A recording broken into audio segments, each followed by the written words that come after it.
plenty of turkey and chicken and ham and everything else that goes along with it, including all the vegetables. Absolutely. And you must eat walnuts and almonds, please. We've got to keep those markets alive. At this time, before we start, would everybody please ensure that all your electronic devices are put onto airplane mode or some type of device. And during each item, I will announce each item. So the folks that are, if anybody is on Zoom that is from the public, so they'll know what item we are on. And make sure that, again, all your auto devices are on airplane mode. Appreciate it. Thank you. At this time, we'll have roll call, please. Hey, speak up. I can't even hear you down here. I will speak up for you, Mr. Clark, without any question, young man. Is that better? I said, I want to know everything you say, so I'm not whispering up there. I know how you guys are up in that Fresno area. Yes, sir. We will speak up. Thank you. Okay. Good morning. Mr. Cunha. Here. Mr. Clark. Here. Ms. Brown. Mr. Harrell.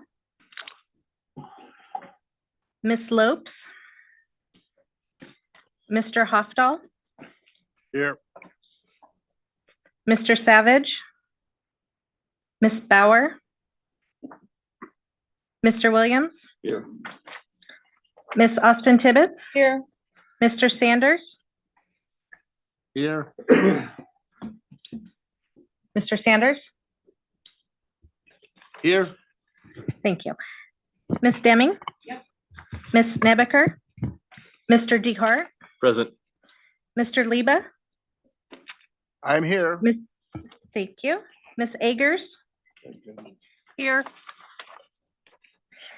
Ms. Fast. Mr. Robertson. Mr. Cryer. Here. Ms. Morrow. Here. Mr. Troost. Here. Mr. Delgadillo. I'm here. Mr. Cantu. Here. Thank you. Mr. O'Brien. Here. Mr. Smith. Mr. Medeiros. I'm here. Through the chair, we have a quorum. Okay, great. Thank you. At this time, I've had some questions and discussions about. So as the chair, which will be my last of the chair of the CAT, we're going to stand for the Pledge of Allegiance like our board does for the 8 counties. So at this time, if we'll stand for the Pledge of Allegiance, please. And Mr. Williams, would you please lead us? Thank you.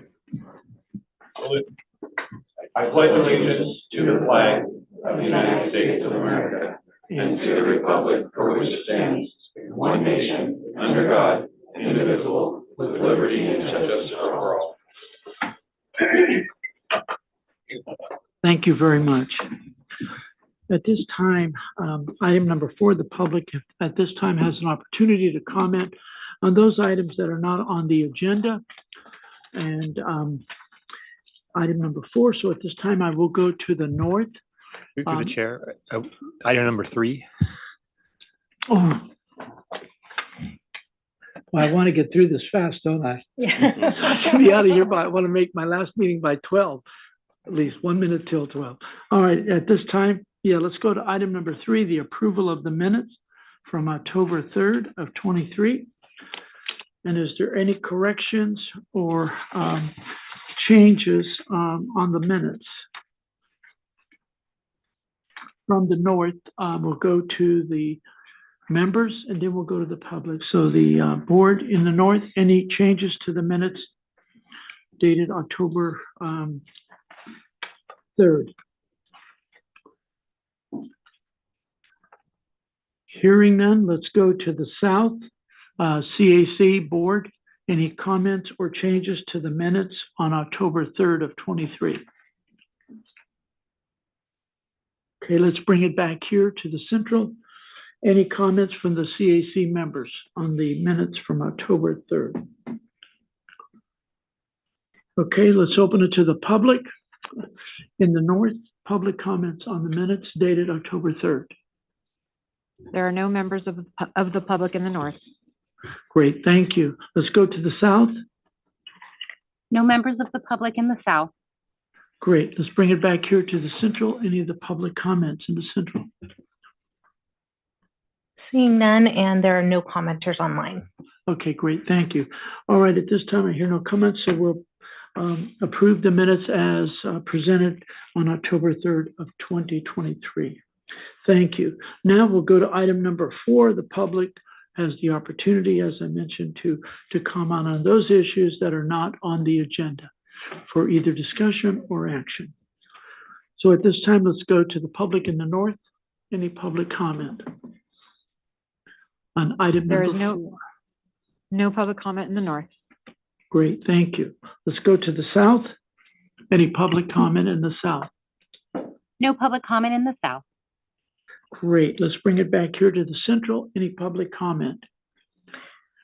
Seeing none in person, and there are no online comments. All right, great. Thank you very much. So we'll go to item number 5. At this time, I will make some comments only in regards to the great staff study agent study session, however you want to describe it, last week in Modesto, that the Samir, your entire team of everybody and the board and all the guests you had on that Wednesday, Thursday. Wednesday was tremendous. I know from the agricultural side, we want to really thank the entire staff of everybody, Todd and Aaron and all you guys that have worked hard on the 11 tons for the agricultural program, as well as in our CS, Carlos Suarez, on his part to contribute, and the dedication of making the 11 tons solid once and for all, so they can't take it away from us from Region 9. And so they signed a resolution, and we had a display of an old tractor that the farmer was using a week before, and on the same trailer was the new tractor, and he was going to the junkyard to have it cut in half. So a real tribute to the Air District and the efforts of everything, including ARB, Aaron and Lucina and that entire crew from ARB helping with the farmer program and all that. So great event, great board meetings on various issues and the panels. So Samir, I think you guys did an excellent job again in allowing people to come and ask questions, but be a part of the entire 2 days. So again, great job, and thank you very much. At this time, I'll go to item number 6, the executive director, Samir. Yeah, thank you, Mr. Chair, and hello to all the members. Really appreciate everybody being here at our last meeting for 2023. It's been quite the year, and I wanted to just provide a couple of updates to you. First, with what Chair Cunha just mentioned, we had quite a busy week last week. We had a 2-day governing board study session, which is a public board meeting of our board members that it's a little bit different than our typical meeting. It's a little bit more of a relaxed environment. It's primarily on strategic items of interest, more of a brainstorming, kind of a format to the meeting. Very well attended meeting, covered quite a bit of topics that were definitely many of which I think have come up here at the CAC as well in the past. But we did cover issues like working together to continue reducing nut harvesting emissions. That's something that the Valley has been leading the world in not only producing those nuts, but also thinking about ways to reduce air pollution from the various activities. So that's just one example of many conversations that were had last week. The agenda is posted, and all the presentations are also posted, the staff presentations, if you're interested in seeing the range of items, the written memos, as well as the various presentations that were provided. One of the really, I just wanted to mention one in specific that I know has been an item of interest here to the CAC. There was a pretty big discussion around the transition to new technology in the heavy duty trucking space. and really the question being, how are we as a state supposed to transition to whether it's electric or hydrogen or other technology, given where we are today? And so there's actually a panel of different state agencies that are in some way responsible for that transition. There's a lot of engagement with that panel around where the valley and the state are relative to these different technologies, and definitely I think a more open discussion around a lot of the concerns that have been placed here at the CAC were certainly items that came up during that discussion. So we'll see where all that leads. Obviously, that's a major challenge in front of us in the state to think about that transition and to have good engagement locally, with residents, small business, farmers, fleet owners, and others that are all really trying to figure out where all of this is heading and what tools are available to actually achieve these various mandates that are being put into place. So that I just wanted to note that was a good meeting, well attended by the board, by the public. The other related component that the chair mentioned was an event in the morning on the first day. That's just a little bit of a finer point on that event. Pretty unprecedented. I can't recall a time where basically we had the federal EPA, the federal USDA NRCS, the California Air Resources Board, and the district signing a joint proclamation that the goal that was established by Valley Agriculture back in our 2018 PM 2.5 plan, it was a very aggressive goal to reduce a certain level of air pollution, to replace a certain number of tractors and other equipment, that goal has been met. And so there was a proclamation that was signed, basically validating and verifying that that Valley Agriculture has indeed been working aggressively over the years, working in partnership with the agencies, using incentive programs, bringing the other half of that investment, obviously from the farmers themselves, and because of those efforts have now achieved this number. It was 11 tons of NOx per day. That doesn't mean a lot unless you really understand the weeds of air pollution, but it's a very, very significant number. It's, again, very unprecedented to see the level of partnership and the level of achievement that actually was represented by that proclamation that was signed last week by the various agencies. So I just wanted to note that and express a lot of appreciation to Manuel and others that were able to make the two-day board meeting as well as be there as part of the event. Big appreciation to Valley Agriculture for continuing to step up and really partnering with us at the local level on a variety of different measures and being a part of the solution, and when there's feasible technology and feasible approaches put in front of them, just always over delivering on those various goals that are put into place. So just a lot of thank yous from the staff here. I'll turn it back to you, Mr. Chair, to take any questions or comments. Great. Thank you very much, Samir. Again, I'll open it up to the board in the north. Any questions of Samir and his comments this morning? Well, this is Ned. I have no questions, but I'd like to introduce my alternate who's here. And it's always good to hear about new people coming on board. But my alternate is Jerry Bigby, and she is a PhD nurse, served on the civil grand jury, the Western Association of Schools and Colleges accreditation. I look forward to working very collaboratively with Jerry. And I think it's good to know the folks that are involved here. So I just think not only did I want to welcome Jerry, I figured you folks want to welcome Jerry. And of course, I'd love to hear about any other newbies who are coming on board.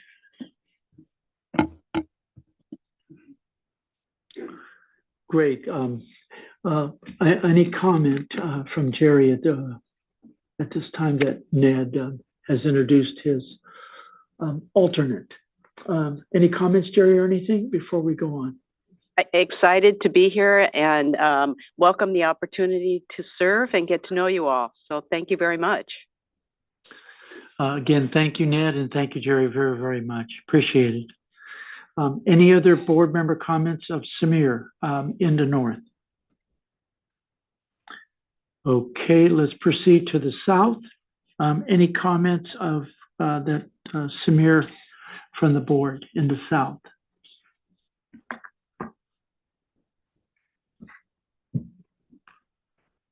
Okay, let's bring it back here to Central. Any comments from the board here of Samir?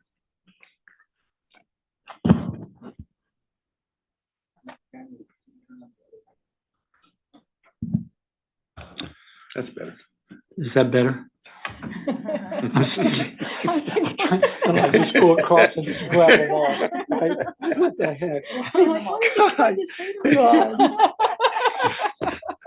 Okay, no comments in the South. Let's bring it back here. Central, any comments from the board members? Okay, let's to the public, and then I'll make some comments at the very end. In the North, any public comments for Samir? No public comments in the North.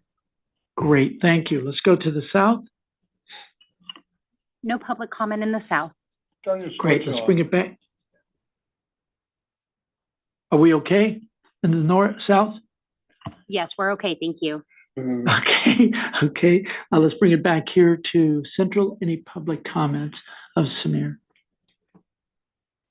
Seeing none and no online comments. Online, great, thank you. Samir, again, to your comments and stuff on the working efforts, I think it was important on that resolution to show the real commitment. But I think of all of this is the program that Todd and Aaron and you folks worked on for a long time, and with ARB, with Lucina, Michelle, and Aaron and Evan, and that group of folks believed in what we did. But also, in 2008 to 2015, we were in that SIP plan committed for between a 5 and 10 ton, and we got to 15 ton. So that was another, a milestone that was met, and we achieved it between the district and NRCS. So that's another 13 or 14,000 more tractors that were removed immediately. They were cut in half. So the reductions were real and fast.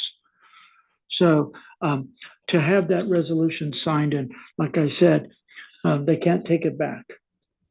We're not going to give the resolution back to anybody other than just the district. But again, it takes the staff working with your team, working with agriculture, and working with businesses.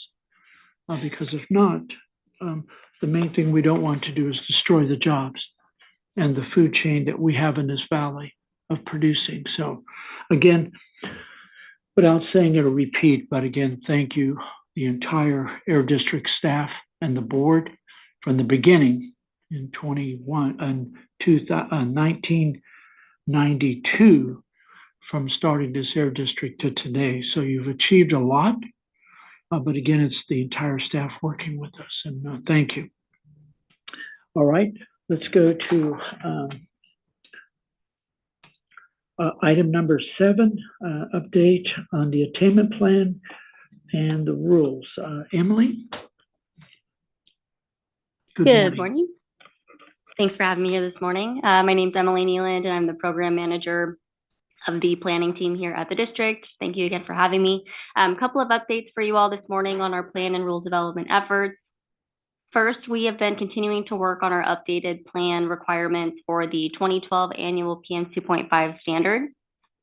Most recently in October at the board hearing, the board approved some initial SIP elements that we proposed, which included the emissions inventory, precursor demonstration, and our BACM demonstration, which is best available control measures. So those have been approved by the board, and they've now been submitted through CARB to EPA.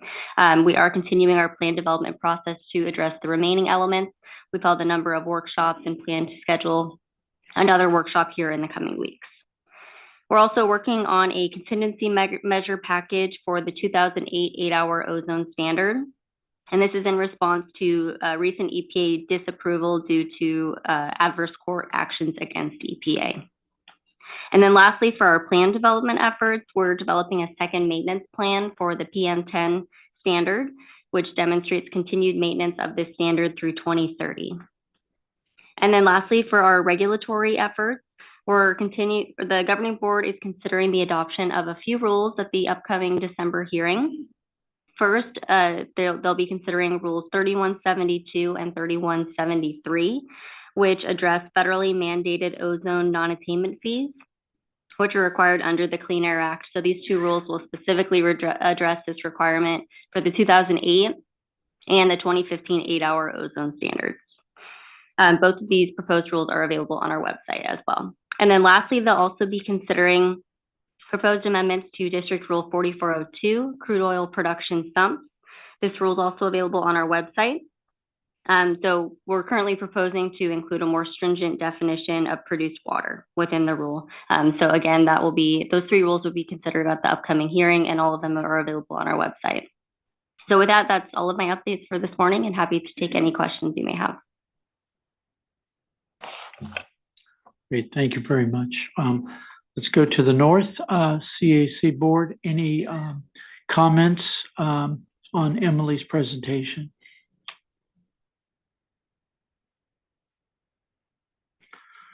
Okay, hearing none, let's go to the South Board members on item number 7 for Emily on the presentation. Okay, great. Let's bring it back here to the Central. Anybody have any comments for Emily on her presentation? Okay, great. Emily, and let's go to the public in the North. Any comments? No public comment in the North. Great. Let's take it to the South. Public comment? No public comment in the South. Great. Let's bring it back here to the Central. Any public comment? Seeing none in person or online. Great. Okay. Thank you very much again, Emily, for all the hard work and efforts. Thanks. All right. Let's go to item number 8, verbal report from the California Resources Board. Laura Carr, are you there?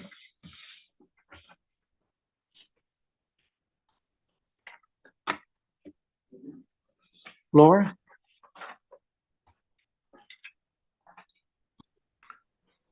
Good morning. Yes, thank you, Mr. Chair. Good morning, everyone.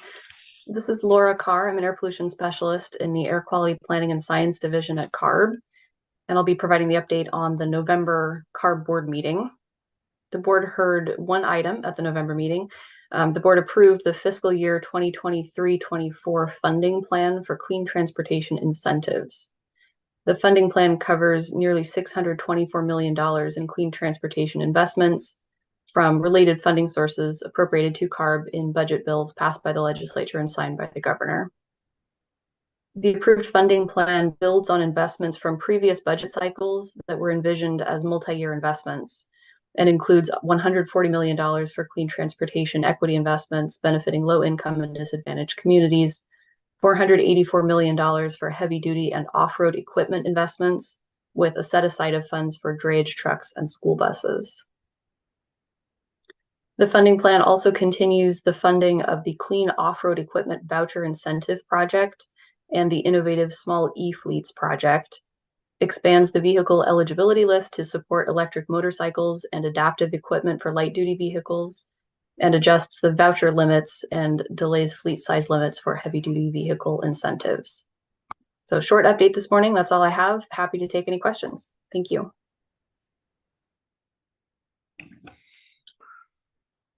Okay, thank you, Laura, very much.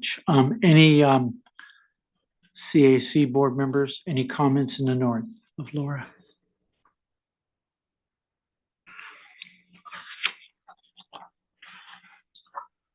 Hearing none, let's go to the South. Any board members?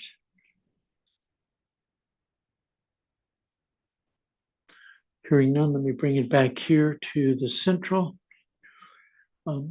I'll make some comments, Laura, at the end after we go to the public, then I'll come back. Thank you. Hearing no from the board, let's go to the public in the North. Any public comments on item number 8 from Laura Carr on the board meeting? No public comments in the North. Great, thank you. Let's go to the South. No public comments in the South. Great, let's bring it back here to the Central. Any public comments or on Zoom or?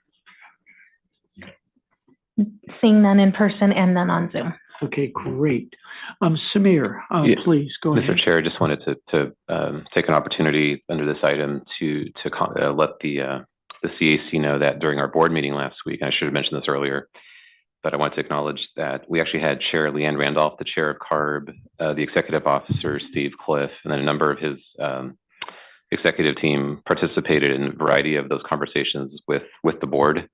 And I think they came to the Valley and engaged, with the public and the board on those different items. So definitely wanted to acknowledge and make sure the CAC was aware that they did participate in that, and that we very much appreciated their attendance and their comments and the ongoing partnership on programs like the farmer program. So I just wanted to take this opportunity, not having mentioned that earlier, to acknowledge them and thank them for being a part of the board meeting.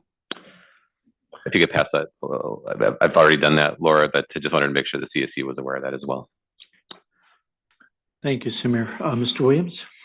Thank you. I had a quick question for Laura.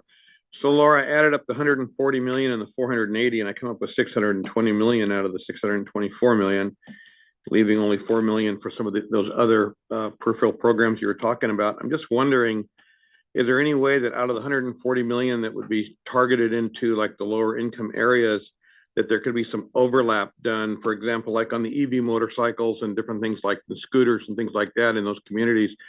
Could money from the 140 million actually be earmarked into like the EV motorcycle, scooter programs and things like that, so that we could actually get more money into the development of those products? Doesn't really matter, what area they get into, as long as they get into the areas where they're going to be used to help bring down the pollution levels we're working on. So is there any way you can actually use some of that 140 million to get to product on those products, so that we don't just have $4 million to work with? Thanks. Yeah, thank you, Mr. Williams. Yeah, I think that's a great question. I will definitely take that back to program staff, and I'll make sure that you get an answer to that question. Thank you. Any other members? Okay. At this, Laura, I have a question on the board's discussion. From our previous CAC meetings, we've brought up several times the issue about the registration of trucks that did not get their stickers from DMV to operate a Tier 3 truck. That's 2010 and back, 2009, 2008.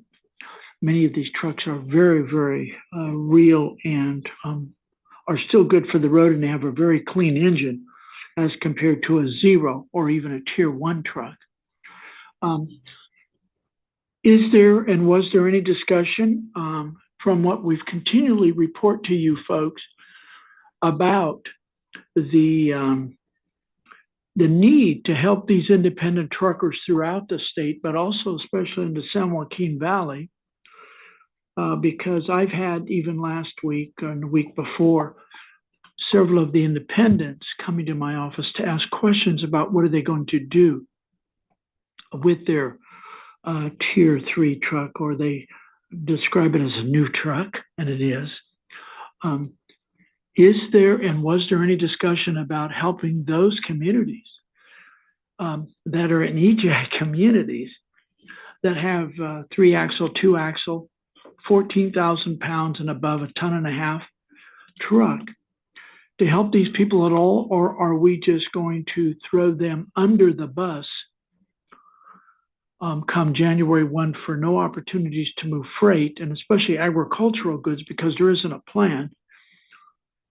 And that number estimates somewhere around 16,000 total trucks in the San Joaquin Valley.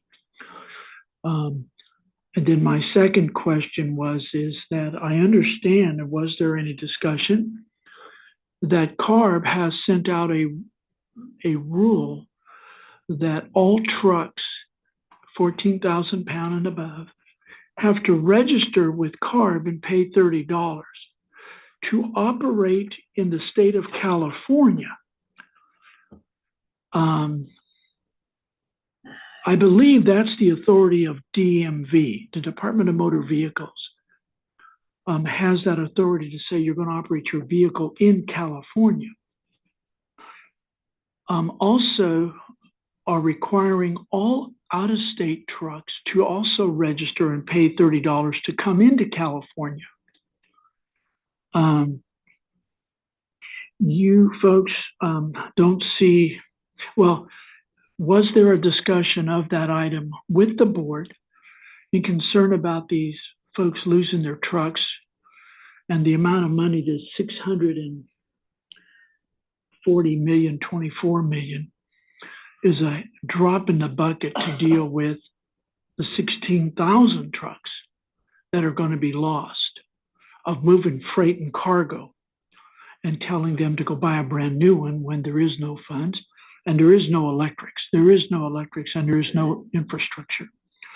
So I'm greatly concerned about that because it seems like we worried about cars for people to have an electric car, but we didn't worry about the people in the rural communities, that's their livelihood. That's what they advance to from the fields or from the packing house or from whatever. They were able to buy a truck, a used truck, a clean truck. And yet today we still carve, even on December, as of last week's whatever meeting, board meeting in November, really doesn't want to address it. And I don't know if any of the board is knowledgeable of what's happening, but those are a couple questions that I think need to be answered somehow, some way. Back to the CAC is, what is your plan to deal with these 16,000 trucks just in the valley, not alone Salinas, Sacramento, Chico, Hemet, California. It's like we're going to throw all these people out of work, but we're also not going to be able to move goods. And it's a great concern for our small rural communities. I'm not really personally worried about Los Angeles, but I am very much personally worried about Huron. I'm personally worried about Orange Cove, Woodlake, Farmersville, you name them. We don't have a plan. And I'm very concerned about that. We've brought it up several times, and nothing has responded. It's like, CARB executive staff, here's the report from you, from us. They read our minutes and no response, like it's not important. Also, for the board's information, yesterday the PUC agreed to give PG&E for 16 million customers an increase of 13% to the power bill, which is going to raise $400 a year. I don't know where they get that money, but okay, maybe they won't burn as many lives. Maybe PG&E won't up north or around the country or the state. My second question to you, CARB has not released all of the electric trucks that are going to have to be electrified. Where is that power coming from? When I was told, and you can check on this, and maybe Todd or Aaron in the district know the answer, to charge one 3-axle tractor, that it's an equivalent of 5 electric homes power, that takes top rate 5 homes to charge one truck. I may be off. I could be low. I know I'm not too low. But where's that power going to come from? Because I understand in California, DMV reported we have 1 million trucks registered in the state of California. I don't understand the calculations, but I think that's a great concern of mine. And we've been having this question since the beginning of the year of 23, and no responses, other than saying I got 250 million, I got 900 million in various funds, but none of this money is available for the independent trucker to get help on, to buy a new used 2012 and newer truck. It's not happening. And it's like we continually make more rules, more regulations on the electrification, but no infrastructure, nothing. But to have CARB send out a regulation that says every vehicle, 3-axle, 2-axle, 14,000-pound dually above, has to register in this state to run your vehicle. And that should be the only authority of DMV because of the confidential information. CARB doesn't have a confidential information. The FOIA can pull up all the truckers of what they do now, what they have, including my farms, asking me what that truck does, where it's at. And I have sulfur in a warehouse, or I have sulfur, or I have other things that now people have knowledge to. So I have some problems there with the security of a farm. So those are a few questions at the end of December. I really would look forward to having a solid discussion of those agencies within CARB owe this CAC that information that we have not gotten at all. And it's like it's been, excuse the expression, on someone's deaf ear that they don't want to deal with it. It's all electrification, but yet you're putting out my independent trucker, the 1-ton trucker, moving goods from the farm, the nursery, from the small manufacturer delivering steel. You've thrown them out of work altogether. And so for that dissertation, and I apologize to the board, I apologize to the North and South board members and the Air District. But this has bothered me a long time. And then last week, I went to the symposium, but I had 2 father and daughter come to my office and wanted to talk to her father about what's he supposed to do now with his truck that he paid $65,000 for, and it took him 8 years to pay for it. And it was a 2007, 2008 truck. So I will stop there. And if you have any comments, and again, this is not your domain, but it is certainly the title, ARB, taking over DMV to allow you to operate your truck in this state and all foreign trucks coming, or trucks coming out of California. I think no trucks are going to come to this state, and they're not going to certainly register with you folks. So now my farmers are going to have to figure out how to get the product to the state line alone if they're not going to come in. Thank you. And any other comments from you, Laura, at all on anything else? Chairman?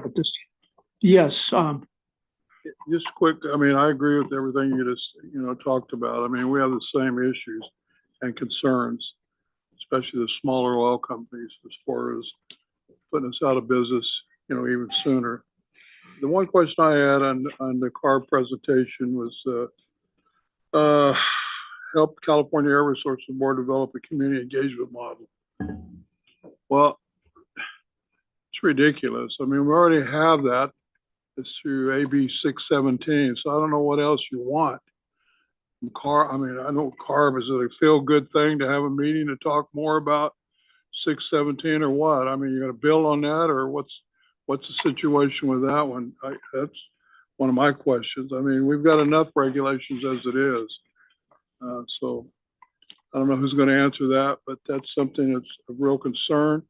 617 was expanded from maybe a little dot on a map to encompassing several more acres or several hundred miles in the areas of in the San Joaquin Valley, which is, if there's something else we need to do, I'd be interested in knowing what that is, except for a feel-good meeting with the Air Resources Board. Thank you. Thank you, Mr. Clark. Any other comments at this time? Okay, Laura, again, thank you very, very much for your presentation. Appreciate it. Thank you. All right, let's go right to item number 9. Elect the Citizens Advisory Committee Chair for the next 2 years, 24-25 year. And that rotation now will go, ag and business now goes to cities in the rotation. So I'll open it up. That person or folks would take over in 24.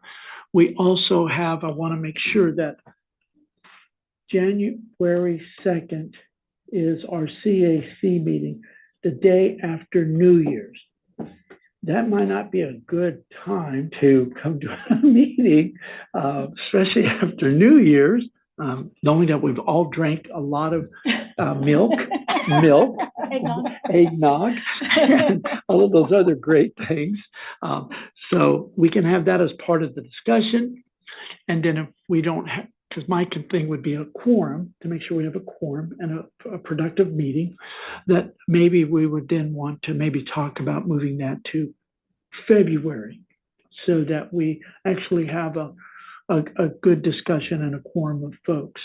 So it's up for discussion, and maybe at this time I'll turn over to Morgan if you have some comments on this item as well, and then and if there's the chair, if Samir as well. But Morgan, please.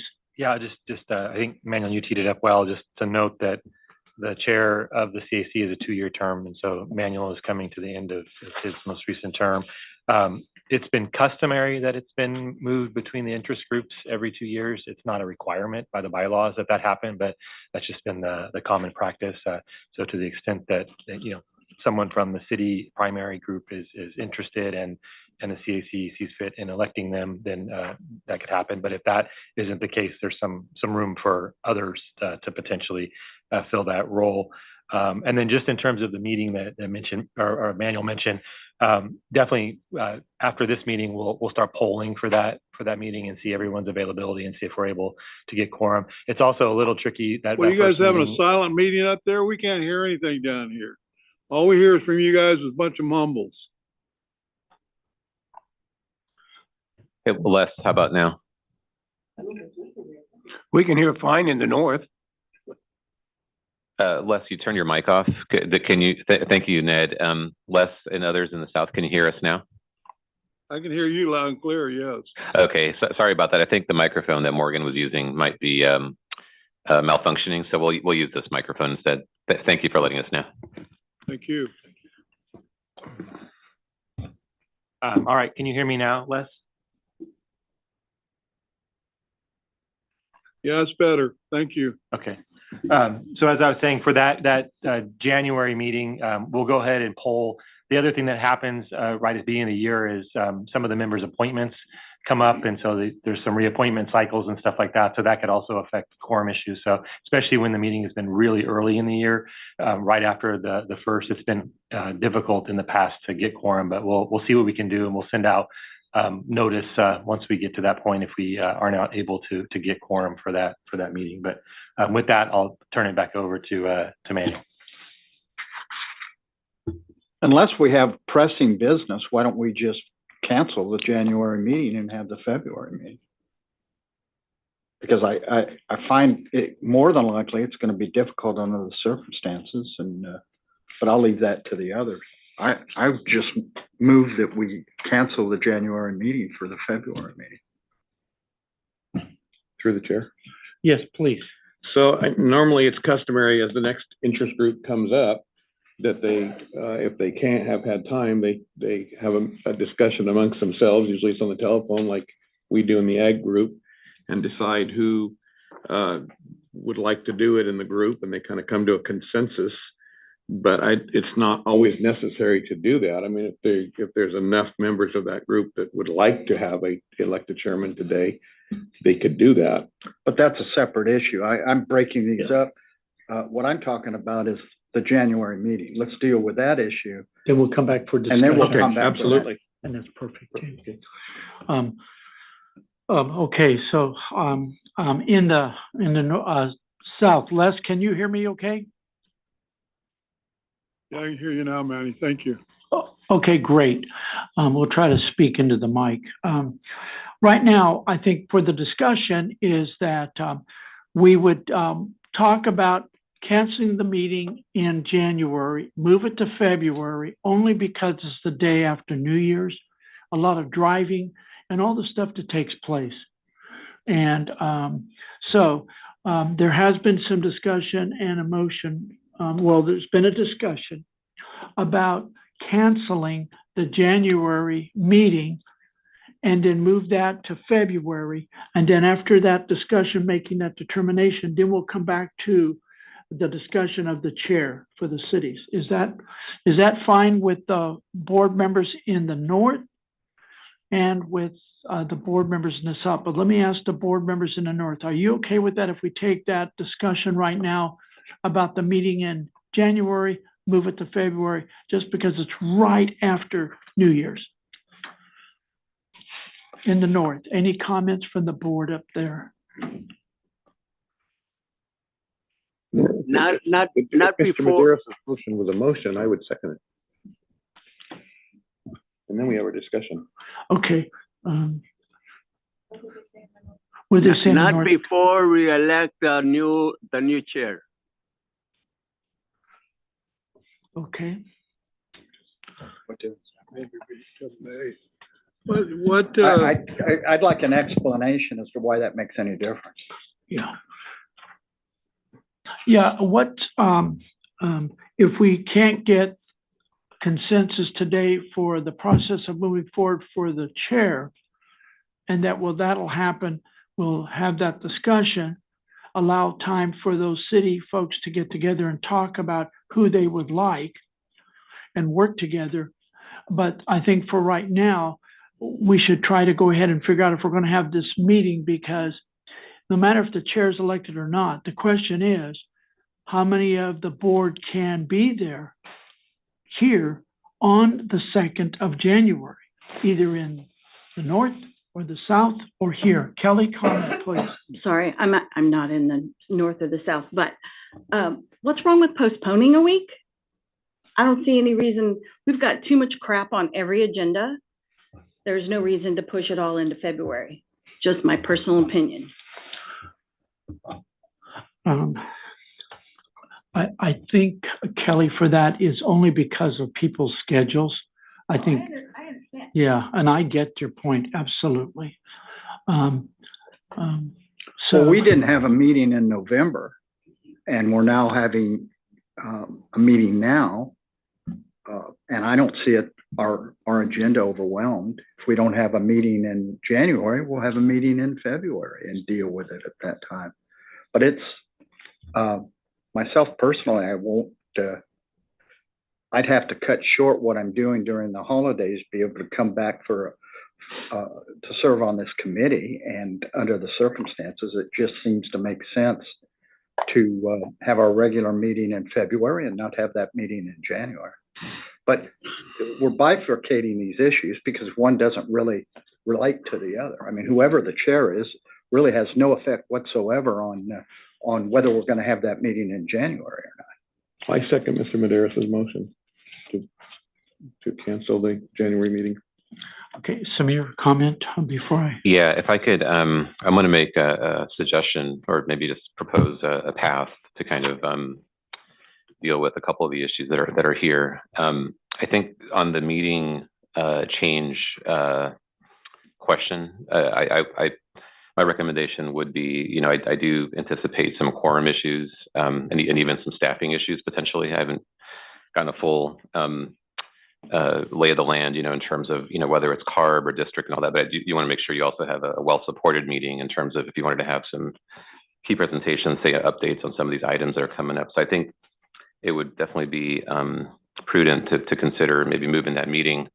Now, this item is on the chair election, and so I think if there was a general consensus here, just based on, and we can get more feedback from folks in terms of conflict and all that, but we can probably handle the canceling of the meeting just based on an understanding that we would get from talking to members about there being a quorum issue, and then maybe follow up with a cancellation on that, and just basically getting direction from the CAC. I don't know if we could do a motion second and take a vote. I'd be a little concerned about just that's not really the items, actually on the agenda. So I just want to make sure but I think general direction would be more than appropriate.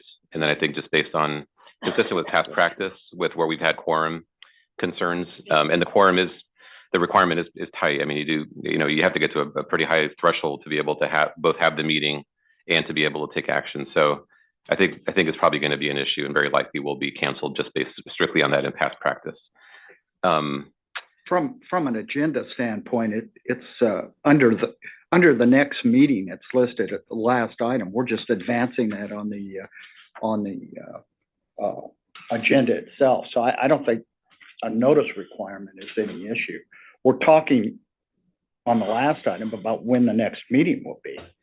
So we're now in a situation to where all we're doing is advancing that on our agenda and I would with it now. Yes, I would say that perhaps taking that action, and then that will solidify, basically the direction from the CAC. And then if I have any issue, I'll go back. But if we have any issues with that, I'll certainly communicate to the CAC. But based on that, I think it would be, more than appropriate to take action. And we'll see. But what I wanted to say on the chair side of it real quick is that it's not unusual for the body to have a conversation at this time of the year.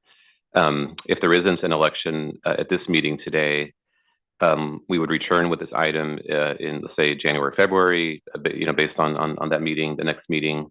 You could appoint somebody temporarily in the interim to basically manage the beginning of that meeting. We would have that item early on the agenda. And then at that meeting, if we can't get that done today, would be the time to make that appointment to the chair role. So it is doable. I think there was a little concern maybe from Kelly about, who would run the next meeting. It's certainly doable. You can make that appointment early on. It could be the current chair. It could be somebody else. Well, I think Mr. Cunha is in a 2-year term until he's replaced. And when we have our next meeting, he'll serve until he's replaced. No, I think the CAC would have to affirm his role or him being in that role beyond the current 2-year term.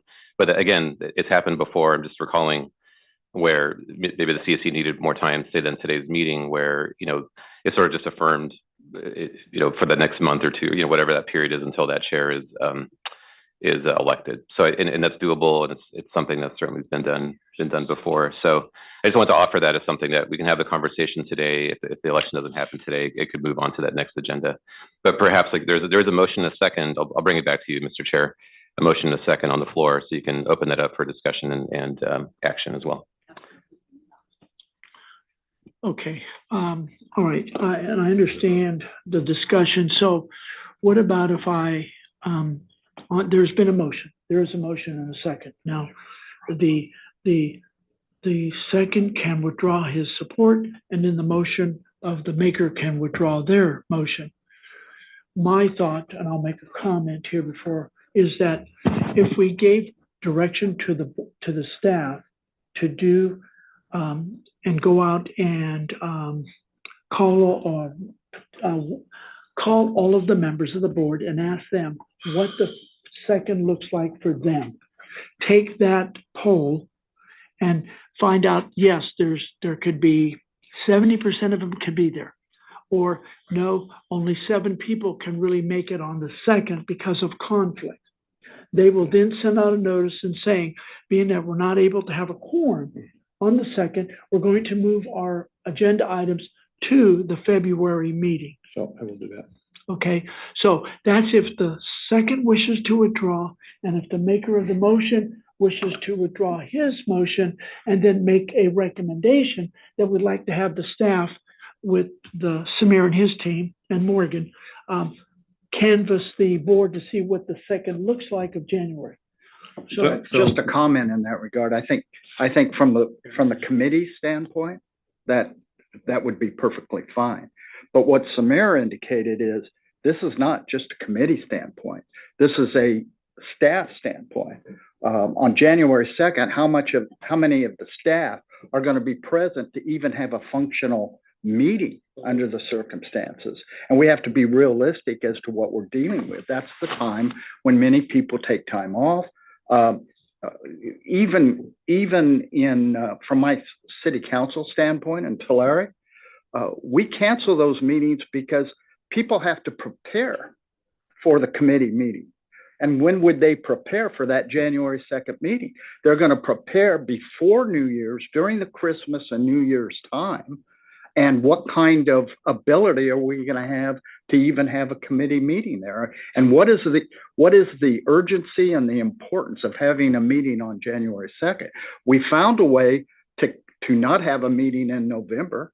I still don't know why we didn't have a meeting in. I can answer that question. Sure. We don't, because the governing board doesn't meet. And we give up the right to voice our opinion as a committee at the January governing board meeting when we do not meet. Okay, thank you for answering that.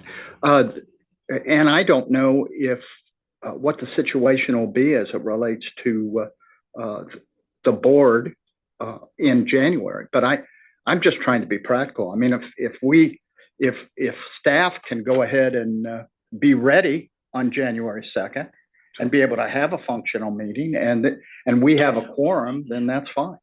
Yeah, I think the starting point, Mr. Chair, just a real quick response to that. I think the starting point would be the availability of the members and quorum. I think the staff would, we would make sure that, at least certainly in the district side, we'd be ready for it. Certainly some challenges and all that, but, we would, if the CAC was ready to meet and there was a quorum, we'd make sure there was a meeting. I can't speak for other, other agencies and others that may be involved in that meeting, but I can certainly speak for us that, we'd be certainly ready to, it's a regularly scheduled meeting, it's on the schedule, and so we would do what it takes to make sure the meeting occurred. But I do think if I understood the sort of the updated direction correctly, and potentially it's a motion a second, is that it would essentially involve, polling and making sure that we had strong participation, so that we don't go through the process of actually prepping an entire Brown Act meeting and all that, only to show up that day, not have a quorum to even actually have the meeting, which actually has happened, and is a possibility that if we don't do good polling up front,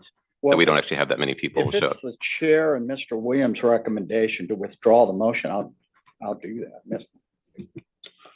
So I'll formally withdraw my second first, so you can withdraw the motion. We'll just do like we normally have done for years and years.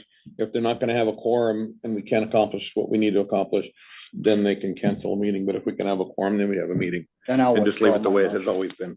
So I'll withdraw that motion. Great, Dennis. Thank you. Okay, Samir. To the chair. Yes, please. Sorry. If you could just speak into your mic, Bakersfield's having a hard time hearing you. Thank you. Okay.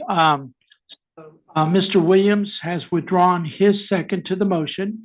Dennis has withdrawn his motion. So it comes back to the chair and to the board that the recommendation would be to have the staff poll the board members to see what their attendance would be in January 2nd. As part of that, that's the week of the 26th through the 29th of December. Again, understanding that most, and I appreciate Samir's comments about his staff being there available. Absolutely, I appreciate that. But again, we have to work with both sides. We have to work with your staff and what their times are on and off as well. So if there's any questions in the north or the south, I'm going to make a recommendation that we give the staff, Samir and his team and Morgan, with the staff to poll the entire board to see what their availability is in January 2nd. They will then determine if there's not going to be a quorum, enough for a quorum and to do agendas, that those items then would be moved to the February board meeting. But they would do a canvass or a poll to see what the availability is of the board for not being able to make it on the 2nd of January due to the conflicts. Is the North okay with that recommendation?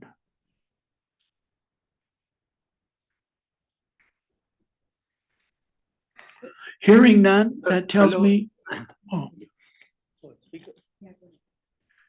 We need, at least I'm speaking for myself, I need to know if there are some important issues that need to be covered, because we already canceled November, and now we're thinking about canceling the January meeting.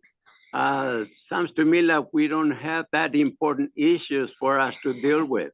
I'm ready for the meeting for January 2nd. Mr. Chair, could I Yes. just a brief comment? Because that's a great question, and I just wanted to, just for a reminder to the CAC, there is a quorum requirement to actually have a meeting. And so I think what you're saying is that we're gonna poll. We're gonna see, if we're able to meet that requirement. If that requirement's not met, and I just want to make sure it's clear to the CAC members that you're right. I mean, it's good to have these meetings, obviously, on a regular basis to be able to view those or voice those various perspectives. But if there aren't enough members there for the meeting, under the bylaws, you actually cannot actually have the meeting. Cannot. So I think what we're simply stating here, in fact, I'm not even sure there really needs to be much of a vote or what we're simply stating here is, are we going to have enough members, given the fact that it's the day after the New Year's holiday, to be able to have a meeting? If there are not enough members to have the meeting, then there won't be a meeting. You actually can't have that meeting under the bylaws if you don't have enough members to meet quorum. Under the Brown Act, you can't Yes. have a meeting.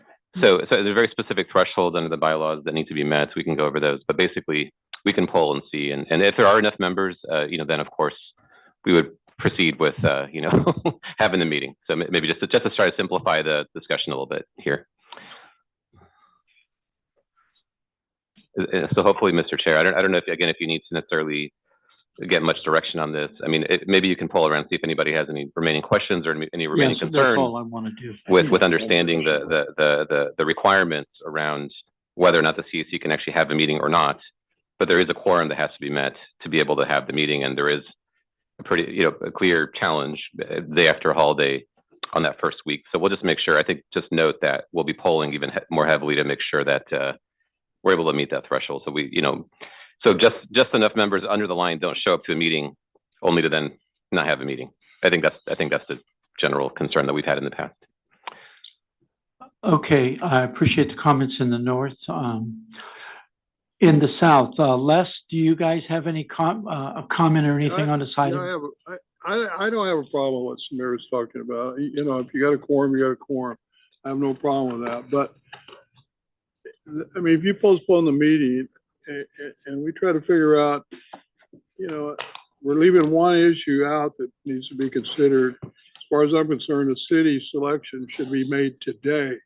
And if it's not made today, and I know they got to go through all kinds of hoops, then you're talking about not probably having a chairman until in March.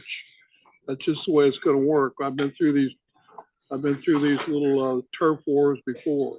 Now, if we could take each city member and they parlay and say, okay, here's who we come up with in our group, instead of going back to every dang city in the San Joaquin Valley, and that's what we've done in the past too. I mean, it just complicates it, but I don't have a problem. If you want to have the meeting January 2nd, I don't have a problem with that. If you want to postpone it, I don't have a problem with that. But I think you need to put in your decision matrix of what's the city going to do. They're a bunch of knuckleheads. What? When's my turn? Yeah. Before then, he can be renewed. Okay. All right, let's just do like this. Let's just make this, I'm going to make this very simple. Let's deal with the issue. At this time, we have a chair position that needs to be filled for the cities. At this time, we've had a lot of discussion of the timeline for agenda items. I understand it. I appreciate Kelly's comments and her concerns. So right now, what we're going to deal with is we're going to deal with the chair. The chair today, which will take over on January 2nd, will be the new chair. I will open at this time any discussion for a persons wanting to be the chair of the CAC for a 2-year term.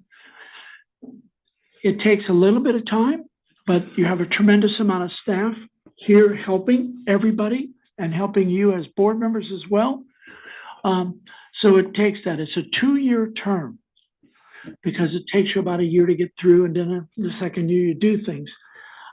Kelly, a comment, please. I just have a question. Who is the chair of the city group? Yeah, they don't think they have one. You have to have one.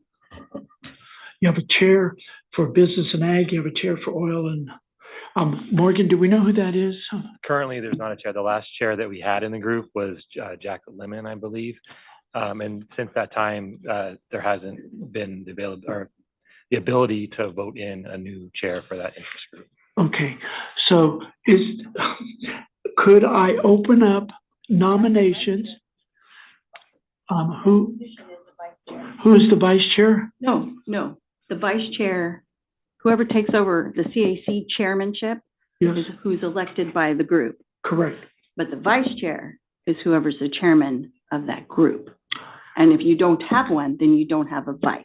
Correct, then you have to elect one, then you have to go through that process. The city Yeah, the city has to has do to it. do it themselves. Yeah, I know that, correct. Okay, so at this time, I'm going to open up nominations for the city position, which will be a 2-year for the chair of the CAC, starting on January 2nd. That date that's our meeting, January 2nd. So, until otherwise. Is there any nominations? Mr. Williams? Yes, I would like to nominate Mr. Dennis Maderos if he's willing to serve as chair. I would like to second that nomination. I'm curious how this happened so fast.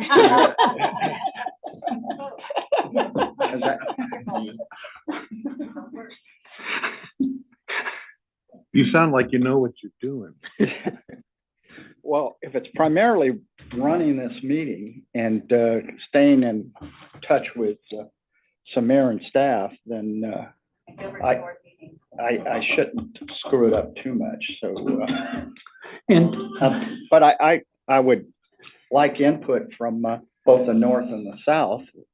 They should also be involved in this decision under the circumstances. We'll be voting. Okay, so we have a motion and a second for Dennis Maderos. Is there any discussion in the Can you North? please recognize this point of order? We've been here requesting to be recognized for quite a while, what- Chair. Thank you very much. No, that's what I'm doing. I'm going to the North for comments. I don't know what's wrong with the mic system, but I've been speaking up pretty loudly here. So now we're going to the North for comments on what there was a motion and a second for Dennis Maderos for the chair. So comments in the North. Point of order. Can you hear me? Yes, go ahead, please. Yes, Ned. it's normal that you ask folks for nominations before you go that far. And I would like to make a comment if I could. In the Please. North here, where we have not had any representatives for the chair, we have two excellent, I mean superb government representatives in Ben Cantu and Richard O'Brien. I think one of those two for sure should be the chair and the vice chair, because us in the North have been bereft of representation for the chairmanship. So that's a discussion item, and I think it should be discussed, and we should hear from Ben and Richard in the North to see if they could and would serve as chair. Thank you. Thank you very much. Okay, please go ahead. I would like to nominate Mr. Ned Leyba. I'm not in the government. Okay, so any other comments in the North that Ned had made a two names of, so is there any comments from those folks, please? This is Richard O'Brien. Yes, I'd be pleased to serve for the next 2 years as a chair.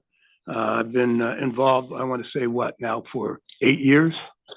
And I think I've done pretty well. And I've represented the cities, not knowing we had to have a chair on some of the major communications we've had up to the CAC. I mean, to the Air Board, and I'd be pleased and honored to be the chair. Great, thank you. Anybody else in the North comments, please? Ben Cantu. I just want to say that I would also be honored to be the chair. I've been a public servant, the city planner for over 34 years. I've conducted hundreds of planning commission and city council meetings during that time. I served as mayor of Manteca for 4 years, and just offer that. Thank you. Okay, any other comments in the north? Can you hear me? Ned, can you hear me yet? Yes, I can. And when it's time we make a motion, because I would endorse both either as a maker of a motion or as a second. I'm sure there are other people here who would join me for these two excellent candidates.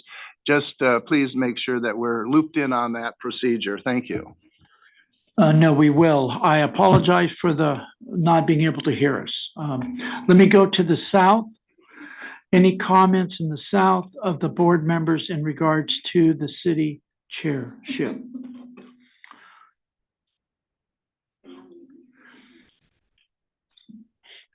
Les, can you hear us?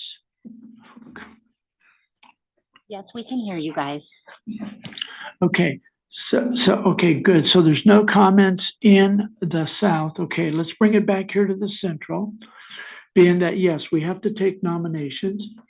And then at that time, there will be recommendations and we'll vote on all three candidates that were, or whatever. Mr. Chair, I just wanted to make yeah. sure just a point of clarification on the what appeared to be maybe a motion or something not leading to a motion up in the north. Is basically you can only vote in one chair. So it sounded like there was a two-pronged nomination of some type. I just want to make sure it's understood here. Was there at some point maybe you can actually formally take a nomination? Like if somebody has a nomination, maybe who that person is that they're not. I don't know if you can just nominate multiple people in one nomination. I just want to make sure.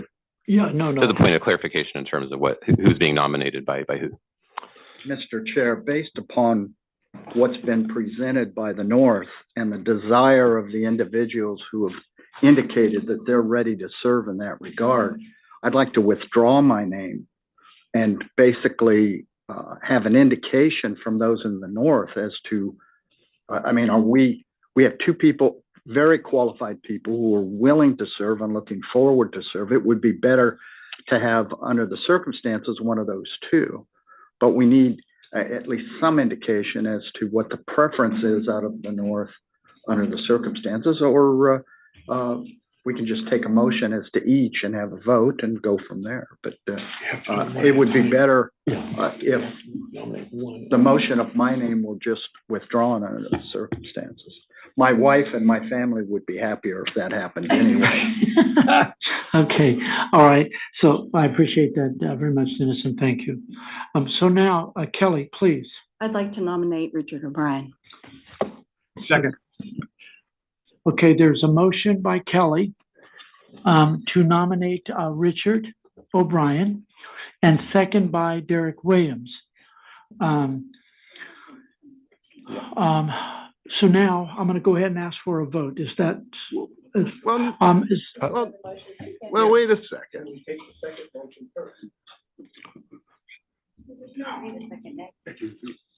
Yeah, Ned, please go ahead. Okay. Because we've had discussion here, which is probably in violation of the Brown Act, there's been a consensus that Ben would be the chair and Richard O'Brien the vice chair. So I will nominate. Can't do that. Ben, I can tell you what's going on.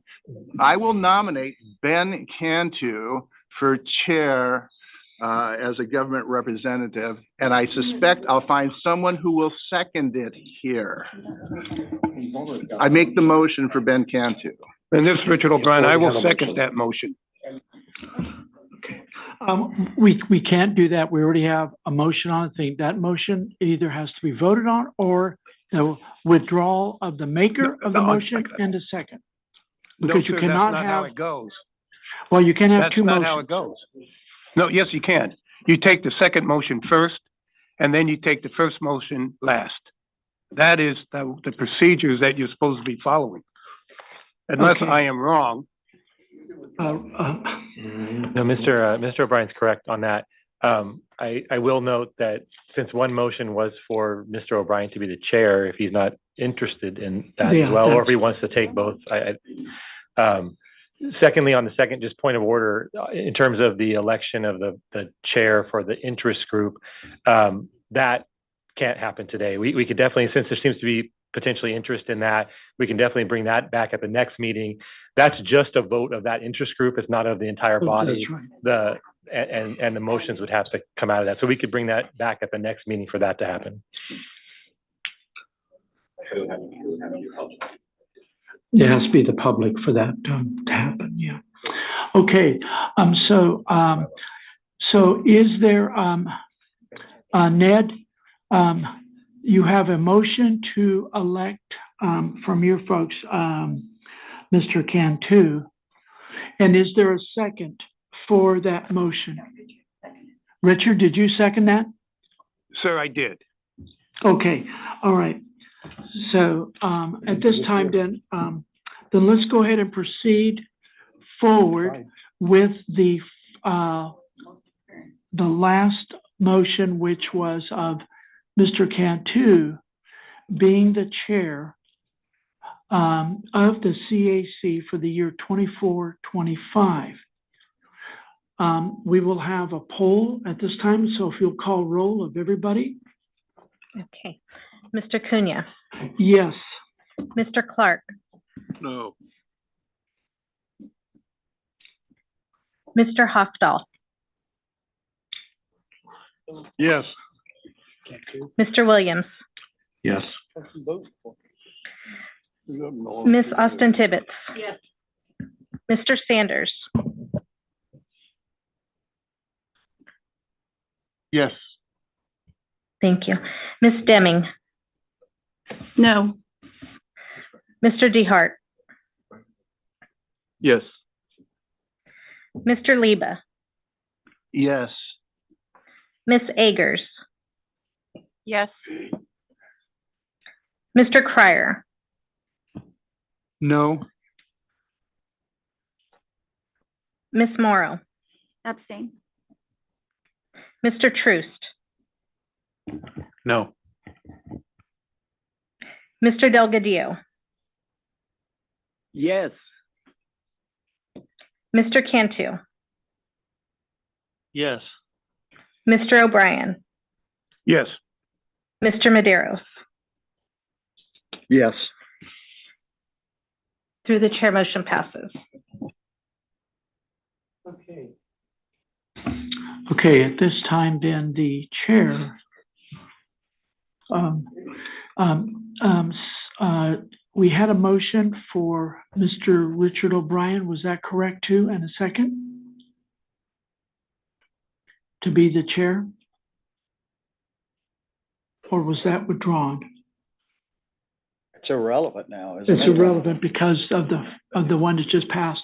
Okay, so the new chair for the year 24-25 will be Mr. Cantu of the North, okay, of the cities of Manteca area. So so now, after the chair has been elected, so that chair will take place. And on January 2nd, if the staff polls the board and finds out that we do not have the quorum, then we cannot meet. If the staff finds that we can meet, we will proceed forward. As of today, on this date, with the new chair being Mr. Cantu. Samir. No, Mr. Chair, I just wanted to say first, congratulations to Mr. Cantu. Look very much forward to working with you on in this role. It does look like there's some interest also on the city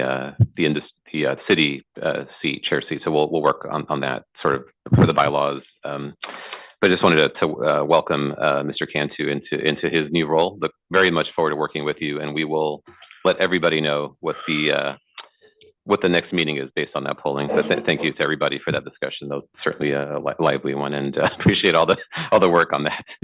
Thank you. Okay, great. Again, thank you all. In the north, can you still hear us? Yes, we can. May I say a few words, Mr. Chairman? Yes, please. This is Ben Cantu. I just want to say that I appreciate the votes, including those that didn't vote for me. That's always a good sign. Don't want to be all in one direction. I have, I think, some unique experience that would be helpful. I grew up in an ag business, very familiar with tractors and trucks. Also grew up in a truck family. City public servant for, like I said, 34 years. I'm also a businessman and have a degree in business.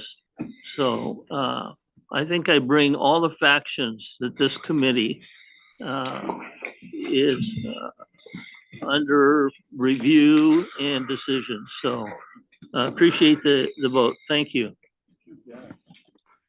Thank you very much. And again, we look forward, and I look forward to having you as our chair of the CAC and to move forward, especially with our rural community. So thank you very, very much. Okay, we're getting some feedback. Can you hear that? Just positive feedback. No, I mean, okay. Okay, so now we're good. Can we, okay. Let's go to item number 10, incentive programs. I don't need to take that because I didn't do the public on this item. Do I need to go forward to the public? Let me just do it for safety purposes for everybody. Let's just do it now. We don't get into ourselves.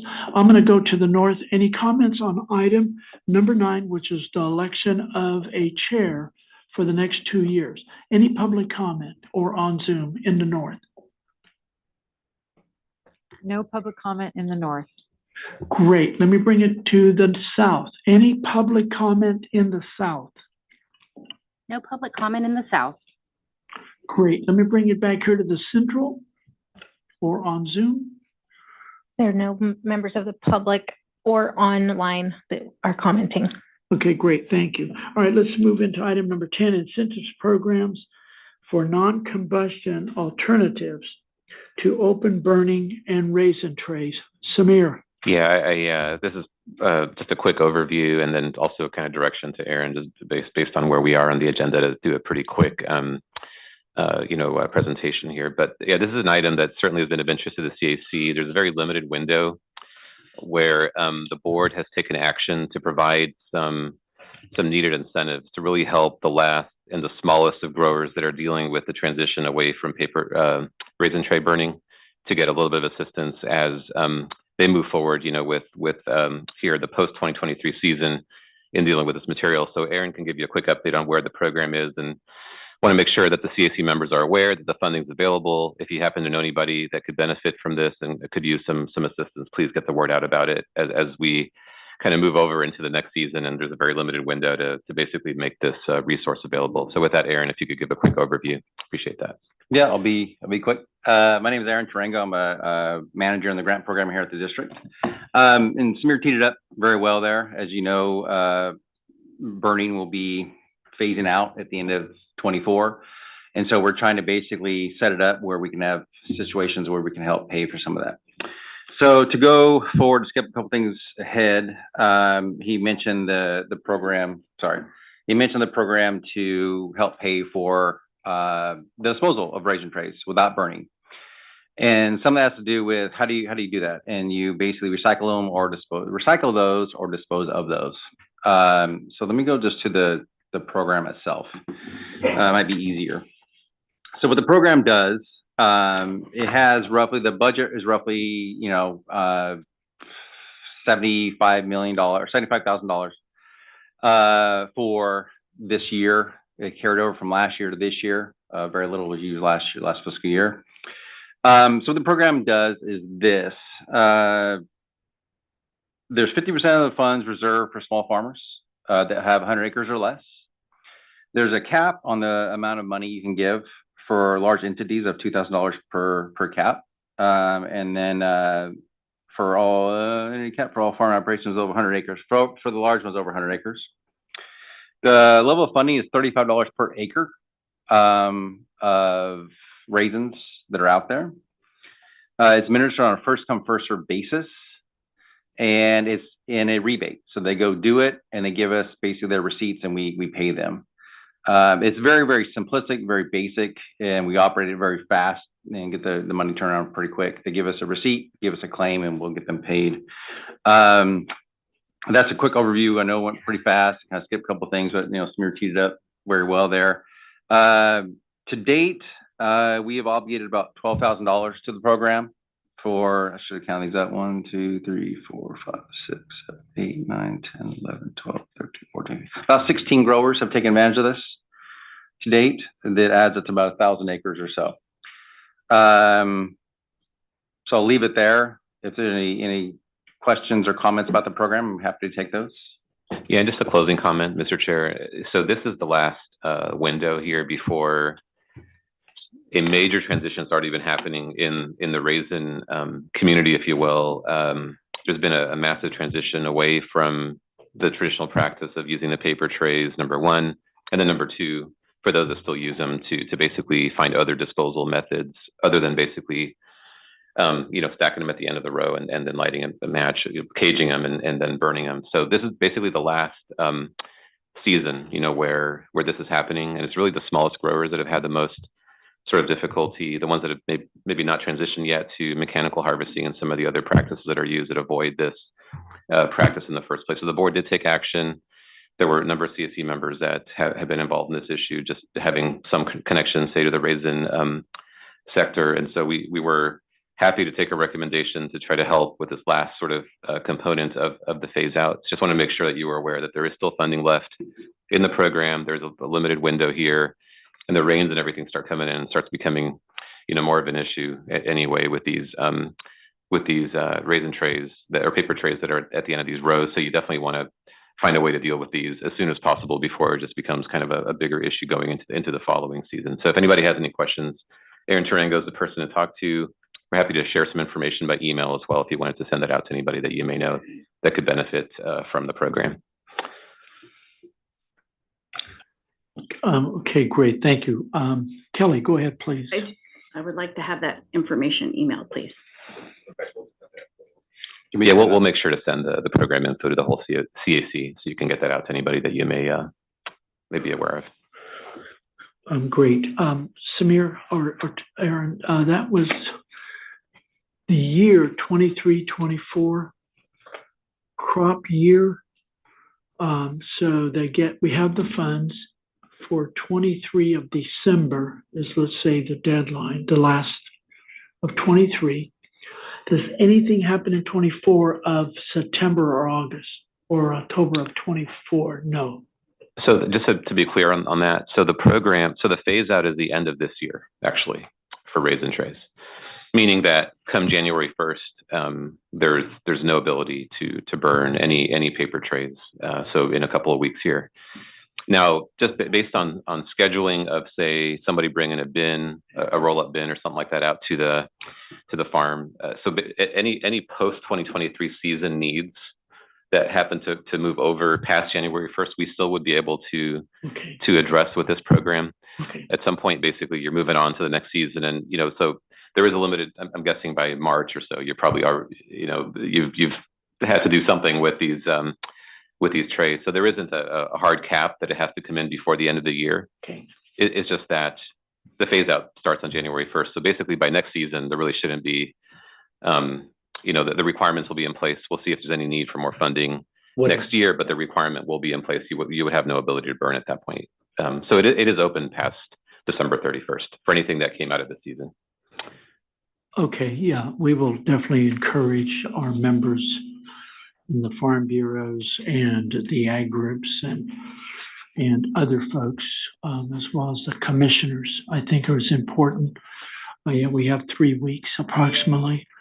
And when the rain comes, it becomes even a bigger mess and all problems. But we will encourage them to, if they're going to do this, they have to do it before the end of the year and get that container on their farm if they proceed to want to load them and whatever. Okay, all right, great. Let me go to the north. Any comments of Aaron Taringo on the race and tray issue in the north? Are they able to hear us? Ned, can you hear me? Okay, great, thanks. Yeah, I'm going to ask you every time, Ned, so that way we don't lose the folks. In the south, any comments in the south? And can you hear me, Mr. Clark? Just give me a thumbs up or thumbs down. Okay, if I don't see any hands go up, that means I got a problem. Okay, thank you. Let's bring it back here to the central. Any CAC member comments or board of Aaron? Okay, great. Let's open it up to the public. Any comments in the public in the north? No public comment in the north. The south, public comment. No public comment in the south. Bring it back here to the central, public and or on Zoom. Any members of the public in Fresno? Seeing none and none online. Okay, great. Aaron, thank you very much. All right, let's go to item number 11, which is to discuss the climate initiatives and or potential of CO beneficial opportunities. Mr. Tom, oh, wait a minute.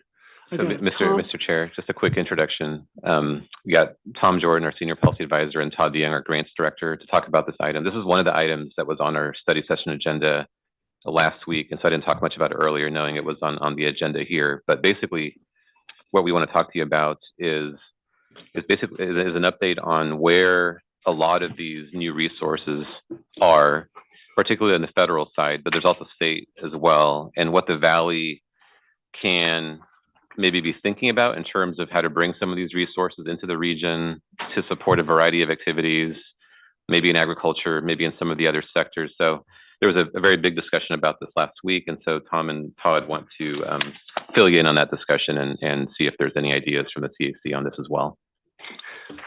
Okay, gentlemen. Mr. Jordan, if you wish to go, or Mr. Todd, you can. All right. Thank you, Mr. Chair, members of the committee. First of all, anyone looking at my face and wondering if ski season started, it did, but no, I was not skiing. But this too will pass. So as Samir mentioned, we had a discussion with the board at the study session last week about the relationship between climate change and the work we do here in the Valley. At the district, our main authority is to control criteria pollutants, which are the things that harm public health in the short term. And climate change is slightly different than that, but there's a lot of relationship between the two activities. And the district has been watching over the years, starting back in 2006 when AB 32 passed, for opportunities to leverage activities on climate change to benefit our work, and then also to comment when they are at odds. There are times when what they're trying to do on climate isn't exactly what we want to see for criteria pollutants, and usually that has to do with timeframes of emission reductions. They're looking at a much longer time frame. So we've adopted a variety of positions, kind of codifying that at the governing board level, and that's kind of guided us as we've commented on activities at the state and federal level. Over the past year, as Samir mentioned, there's been a lot of activity, and there's a lot of resources available to deal with this, and so we're trying to make sure we leverage those. And that last point, we did have some state and federal folks there to talk at the governing board, but what we want to do today is talk about our air district activities to make sure the Valley is competitive. When we look at funding opportunities, we want to make sure that the Valley being an area with a lot of disadvantaged communities, that we're highlighting opportunities as funding packages are developed for climate change to direct that funding to benefit areas with a lot of disadvantaged communities like the Valley. When the state's developing regulatory measures, which has been mostly at the state, but also at the federal level, we want to support those measures that get criteria pollutant reductions And then, as I mentioned earlier, we want to, try to shape measures that maybe aren't as beneficial to be more beneficial to what we're trying to do here in the San Joaquin Valley.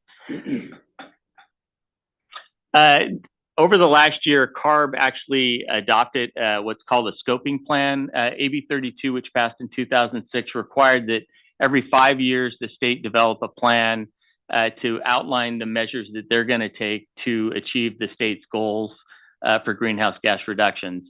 After AB 32, there was SB 32. There's been a lot of provisions by the governor put out, and the scoping plan is updated every 5 years to basically say how we're going to do that. And it touches on a whole variety of issues. There's a lot of clean energy policy in there. There's zero emission vehicle. There's some discussion earlier today about that.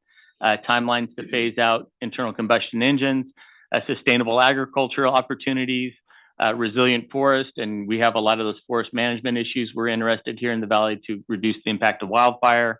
And then there's a lot of policy on public and open lands and working lands to try to get climate reductions there as well.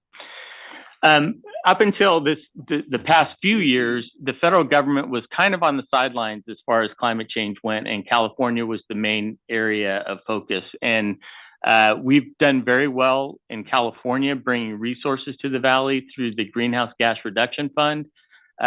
California has a cap and trade program that raises a lot of revenue, and we've brought that revenue to the Valley for things like the farmer program, for the ag burn phase out. And so we've leveraged that funding to help further our mission. But in the last couple of years, we've seen very substantial funding packages from the federal government. The first was the IIJA, the Infrastructure Investment and Jobs Act, or it's also called the Bipartisan Infrastructure Law. There's a lot of funding for public transit, for cleaning up vehicles, for port emission reductions, for school buses, and we've been pushing to make sure the Valley's leveraging those opportunities everywhere we can. Sometimes the Air District isn't the direct recipient, but we try to make sure that people that would be the direct recipient of these funds are available and are taking advantage of them. Subsequent to the IIJA, an even bigger package was developed called the Inflation Reduction Act, which is $369 billion program for climate reductions across pretty much all the federal agencies. A lot of it's in tax credits, but a lot of programs have been plussed up, programs that get emission reductions for climate pollutants have received more funding. And the district has been kind of extensively involved. And as I mentioned earlier, we're looking at this on how do we make sure the Valley as a whole, not just the Air District, is taking advantage of any opportunities. So where it's appropriate, we are looking for opportunities for the Air District to apply for funds. Todd's going to talk a little bit more about these activities in detail. Where we may partner with somebody, we're looking for partners, either through, there's projects where NGOs are supposed to be the lead applicant, but they can partner with an Air District, so we're looking for partnerships, or maybe a fuel provider is looking for funding to do fuel stations. We might be the co-applicant for that. And then where it doesn't make sense, where maybe somebody else would be the lead, we're trying to make sure that those people are aware of the opportunities and are taking advantage of them. This program right now is kind of like drinking from a fire hose. It seems like every day there's a new notice of funding availability, or people are taking comments on how to shape a federal program. And we are trying to track all that information and making sure that we're providing input where appropriate. And with that, I'm going to turn it over to Todd to highlight some of those activities a little further. Thank you. As Tom mentioned, there's a lot of funding out there, and it seems like, as Tom just said, that new notices are coming out on a daily basis almost about these funding opportunities, and they're very large pots of money available nationwide. And so we want to make sure that, to the extent possible, we're directing as much of this funding towards the Valley as possible, so that it works for our stakeholders and for our residents here in the Valley. We want to make sure that we're prioritizing things like non-attainment areas, communities in these larger discussions nationwide about how this funding gets distributed. And so I'm just going to go through a couple of the current opportunities that are out there. The first one being the Climate Pollution Reduction Grant Program. This is about a $5 billion program, and it's broken into two different parts. And how EPA is distributing this money is that the largest metropolitan areas in the country each got, if they opted in, each got $1 million to do some climate pollution reduction planning. So they're putting together these plans. We have two here in the Valley. The Bakersfield area and the Fresno area were selected to each get $1 million planning grant.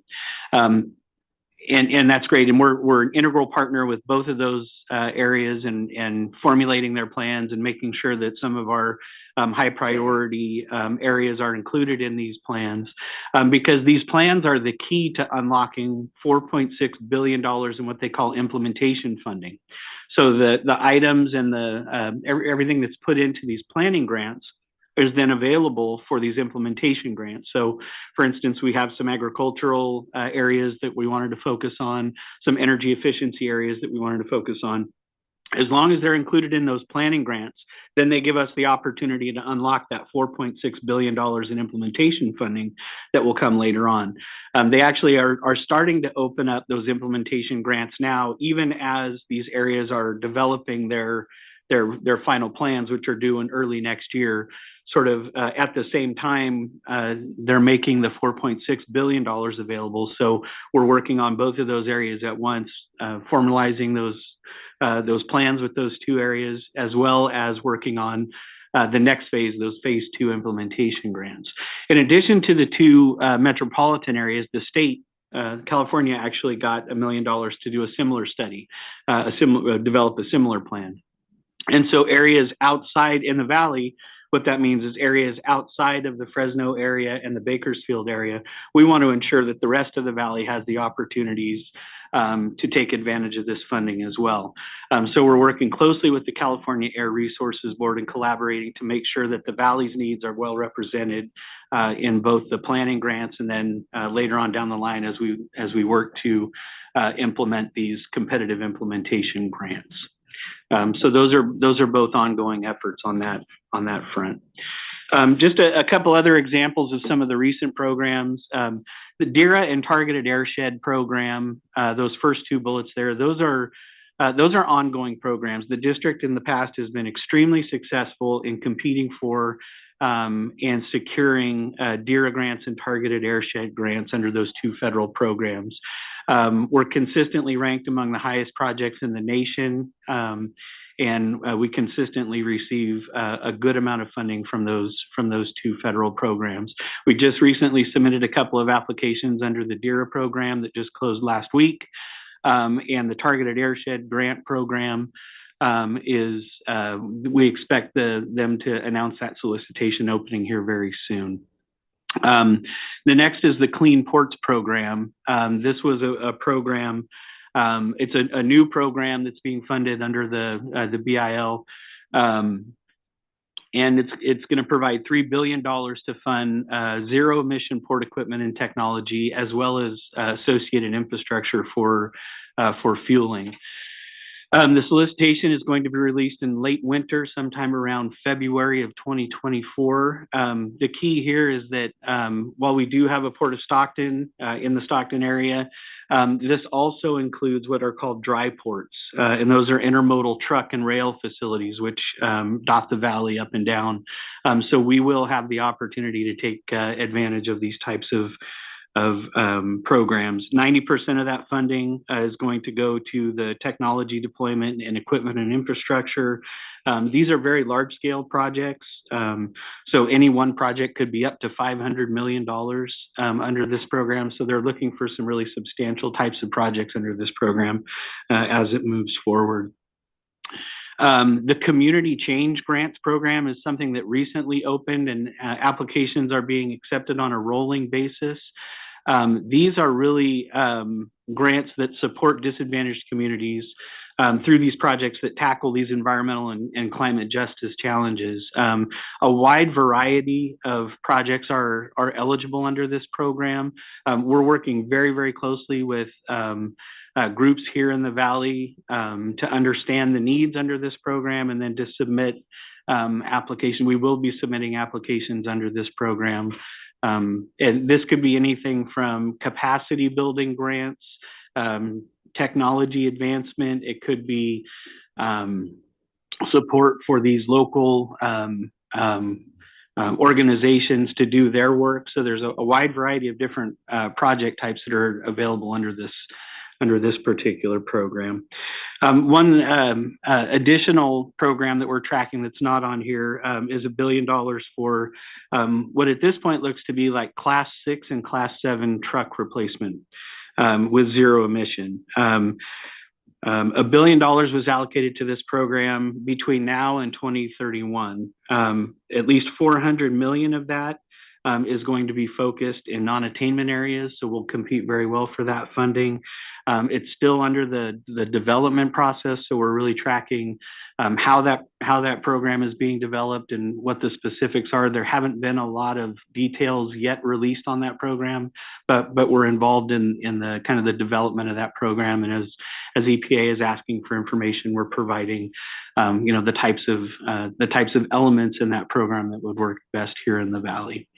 And I apologize it went quickly, but that is it for our presentation. We'd be happy to take any questions. Yeah, I just wanted to close on the same note that I think I began with, which is that the real purpose of the item is not only to share the fire hose, if you will, of of information, but it's also to really to actually invite partnership and to invite ideas for how to position Valley best, in responding to these funds. Some of you may, for example, have some project ideas that we're more than happy to engage in discussions with to see if we wanted to work on with maybe constituents that you're aware of or others that may be able to seek these funds. So want to get the word out about these, and as more developments happen over time, every so often we'll certainly return to the CAC with more updates on these different things. Some of these programs, like Todd mentioned, are still not out yet, and so we'll provide more information as these become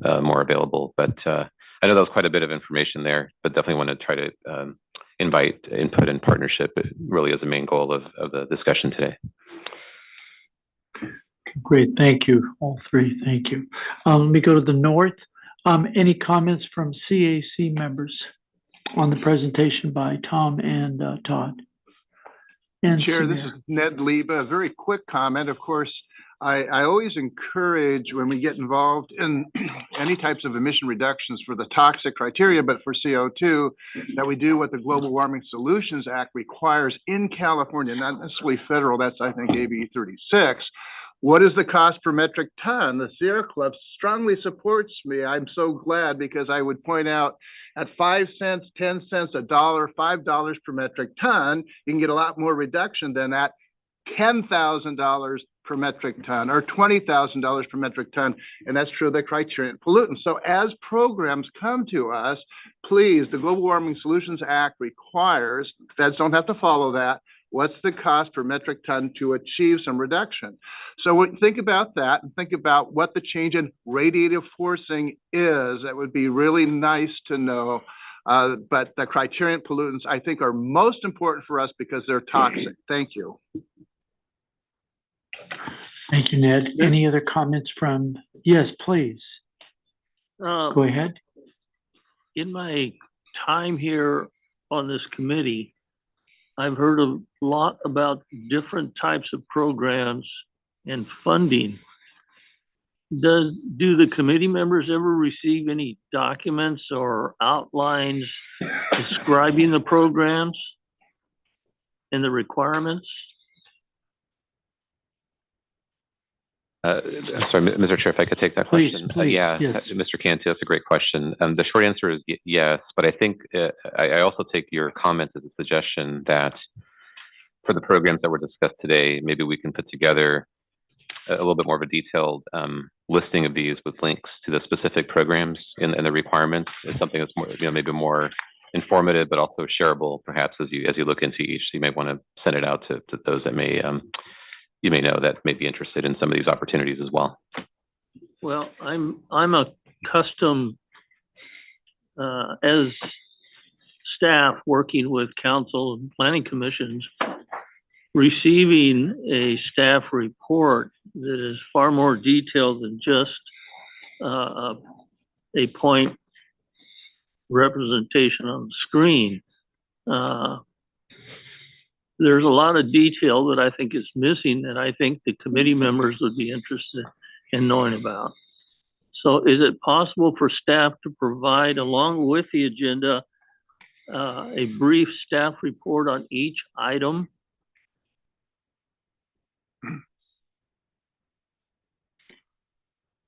I can see the smoke. If I can get a little bit of clarification, Mr. Cantu, as to what, I'm sorry, I don't think I understand your question. My question is, in my experience with working as a staff member with city councils and planning commissions, when an agenda is provided to the members of the council and the planning commission, the agenda is accompanied with a staff report for each item on the agenda that provides information that would be valuable in staff or in the committee members' review. All I get is an agenda, but I don't get any backup reports for each item. Yeah, no, I think I understood. So it's a general, so you have a general comment, not specific necessarily to this item, but I think you're using the item to make your point, which I think is more than appropriate it's a good point. It's a good point. There are often on these agendas, this was more of a verbal update, a report on this particular topic. There's no action on the item.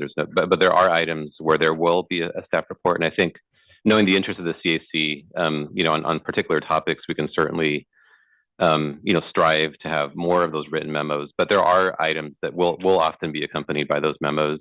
There are others where there's more of a report out, where a lot of the information is contained, say, on the slides. There's no exact formula for that. But I think that's something that we're flexible in looking at as we move forward with agendas. We can certainly take suggestions for how to do that. In this particular case, we're more than happy to follow up with a listing of these opportunities, with links and information that you could, take a look at and share. And Samir, isn't a lot of times the distinction, just to amplify on this, between whether we have an action item as opposed to an informational item? And I know in our city council, if we have a study session or an informational item, the documentation isn't near what it would be if we as a council have to take action under the circumstances. So a lot of what it seems you present is informational for us to be able to understand and deal with under the circumstances. But I think the point is well taken on those items that are more detailed for us to be able to follow and understand. Yes, please. Go ahead. In Merced, the planning commissioners, when someone makes a presentation on an item, we get a package almost about an inch thick for the meeting. Thank you, Jeff. And very good information. However, it's going to be practically impossible to go page by page when you make those presentations. And if I may, Mr. Chair, I certainly do look forward to working with Mr. Cantu, as we think about the agendas. And I'm sorry, there's a mic on and there's somebody laughing hard into the mic. I don't know if you're aware that your mic is on. But I just wanted to just respond to Mr. Cantu that as we lay out the agendas, for the future, your 2-year term on, we very much look forward to that. We can certainly talk about those different factors and strive towards, what you're talking about. We definitely want to be informative and get as much information as the CAC would like to see. So we're happy to have that conversation for sure. Okay, Richard, go ahead, please. Yes, sir. Thank you, Mr. Chair. we discussed this just yesterday at our COG, and I think most of your information will be at your COGs, on prioritizing what actions. For example, we are balancing whether to go completely hydrogen for the regional transportation, the buses. Regional rail, we've spent a lot of money, and can this program here enhance our ability to get the rail here faster? And the other is the van pools as well as the farm van pools.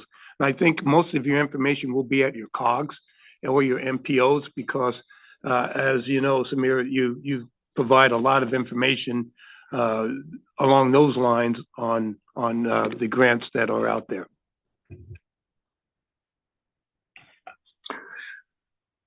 Great, thank you, Richard. Any other comments in the north?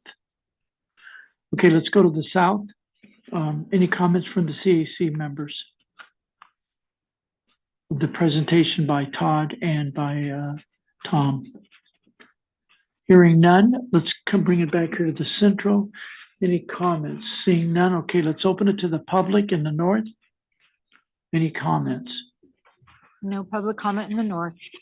Great, thank you. Let's go to the south. Public comments. No public comment in the south. Okay, great. Let's bring it back here to the central. Is there any members of the public that would like to comment on this item? Seeing none and none online.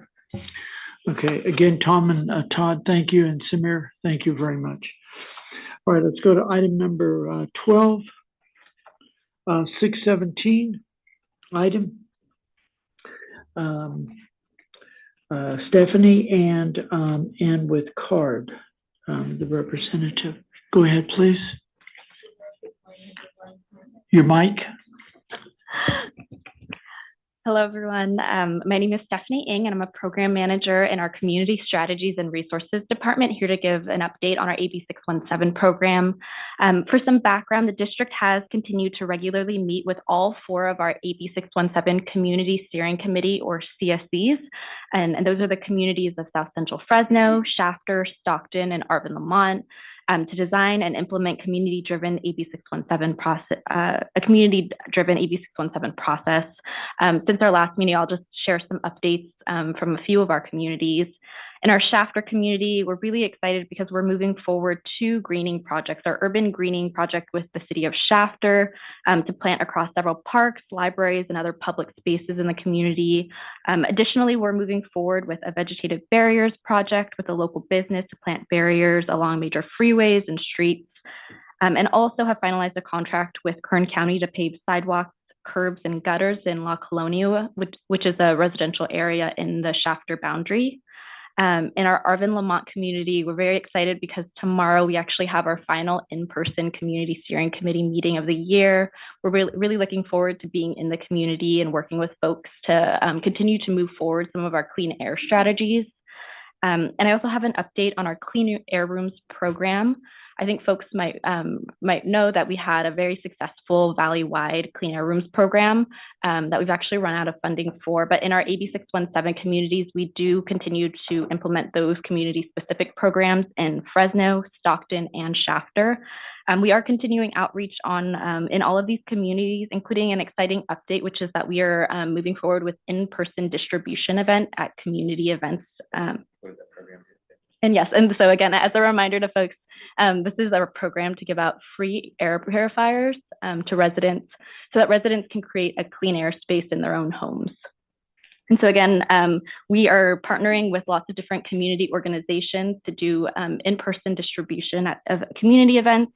In the next 2 months, we have around a dozen events lined up where we're giving upwards of 500 air purifiers. And these events are also just great opportunities for us to connect with residents, to let them know about other district programs and just how to access air quality information.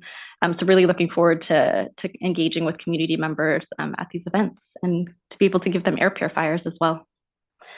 Those are the updates that I have from the district. I actually do have CARB's updates as well. I'm wondering if I should go ahead and give that as well. Okay, perfect. Yes, so CARB was unable to join us today, and so they'll look forward to sharing written updates via email to you all through our clerk. Main update I did want to share with folks is that we are working closely with CARB to update the Community Air Protection, or CAP, incentive guidelines. And we'll look forward to working with CARB to bring you all more information via email. And those are our updates. I'm happy to take any questions at this point. Great, thank you very much. Any comments in the north, please, of CAC members?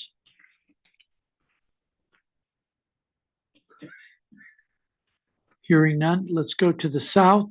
Any comments of board members in the south? I got a question, On the Mr. 6th. Chairman. Please, go ahead, Mr. Clark. We already talked about 617, and her last sentence, I was okay with everything until she brought that last sentence up. What does that entail? What's information you're providing to do that? What's your goal? You're excited about it, but what is it? Let me take that. So first of all, I think what Stephanie was trying to do is provide an update from CARB on what they're doing, which is updating, and I can embellish a little bit more on it. I have some familiarity with it, but I think CARB will have to return, with a more detailed update on this. But they're basically updating. There's a state incentive program guideline called the Community Air Protection Program Guideline. There's some funds that are distributed through that specific funding source. We get a varied amount depending on the year and what's in the budget, but basically there are incentive program guidelines that they're going now through the process of updating. So that is working its way. There are some proposals that I believe are out there for review. So I think that's another item that could be sent out to the CAC members, less so you can see what CARB has put out there in terms of draft guidelines.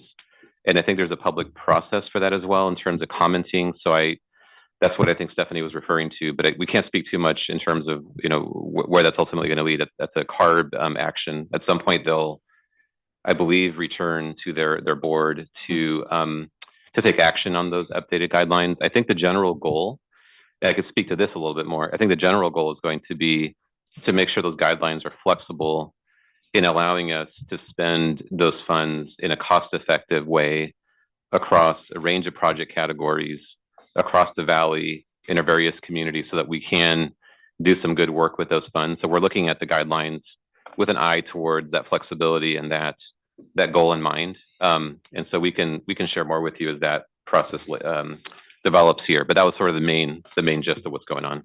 Hopefully that answers your question, Les. Thank you. Any other comments in the south? Okay, hearing none, let's bring it back here to the central. Any CAC member comments? Okay, let's open it to the public in the north. Any comments on the item? No public comment in the north. Okay, in the south? No public comment in the south. Great, let's bring it back here to the central. Any public comment or on Zoom? Seeing no members of the public in person, and there are none online. Okay, great. Thank you. Thank you, Stephanie. Thank you both. Item number 13, outreach and communications. Jamie. Good afternoon. I just wanted to let everyone know that a lot of what we've been working on has been mentioned already by this group. We were very busy last week with the Great Press event in the northern region. Thanks to all of you who are participated in that. Of course, we are in our our residential wood smoke reduction season. And so we both have our daily curtailment levels that we are making sure get communicated out to the public. And then, of course, our grant program that will help you swap out your wood burning fireplace for either a gas or electric device. Both those programs are up and running, and you might have seen some advertising for those. Our kids calendar, thank you for all of you who helped get the word out about our kids calendar. That will be distributed hopefully by the end of December.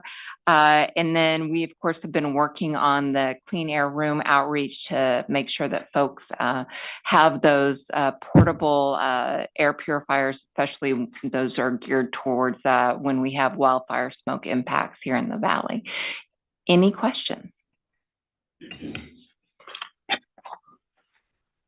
Thank you very much, Jamie. Any comments from the CAC in the north, please, board members? Of Jamie Holt's presentation. Hearing none, let's go to the north, to the south. Any board member comments? Hearing none, let's bring it back here to the central. Seeing none, let's go to the public in the north. Any comments? No public comment in the north. Great, thank you. Let's bring it to the south. Public comment? No public comment in the south. Great, thank you. Let's bring it here to the central. Any public comment and or Zoom? Seeing no members of the public in Fresno and then online. Great, thank you very much. Let's go to item number 14. This is comments by the CAC members at this time. Let's go to the north. Any CAC member comments at this time?